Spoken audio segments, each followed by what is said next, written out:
位伫青年路台湾府城隍庙，今年创庙356周年，阁是府城建设300档，因此将伫5月3号举办府城隍孙城节示警的活动。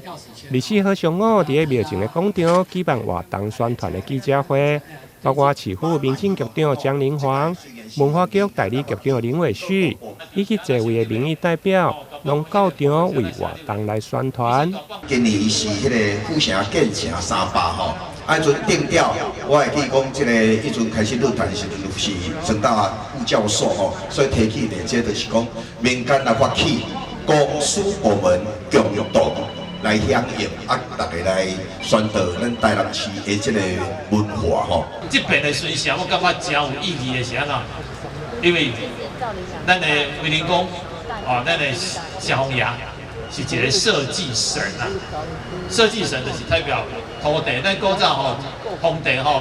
迄个新年的时阵吼，爱去祭天甲祭土地，祭土地，他就要祭土地神哦。那城隍也就是设计神，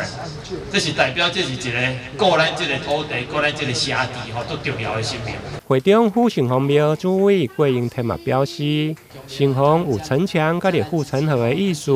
因此城隍爷示警，嘛有巡视城门、保境为民的意义。孙城节吼，咱伫5月初3要来办理府城隍孙城节吼。最主要的用意就是要借辽境的活动吼，要经由4个城市吼来经过，来互民众知影城市的位置伫倒搭吼，伊城的地理环境，伊的历史价值吼，会当像咱正好有西门城甲北门城无实体的城市。咱来借这道活动，互民众知影讲，甲相关的前导活动哦，就是要互民众知影讲，西门城伫倒个所在，甲北门城伫倒个所在，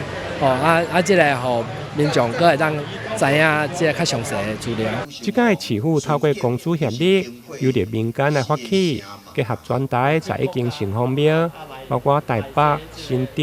彰化、嘉义、甲高雄等的城隍庙。将设台南的4大城门，上午鸟瞰4角的罗冠图嘛首次来发表。另外，庙方还佫展示民国69年野生红活动中24师爷的官服，甲着今年的上新的制作，展现传统的文化延续，甲着创新。台南新闻联跟采访报道。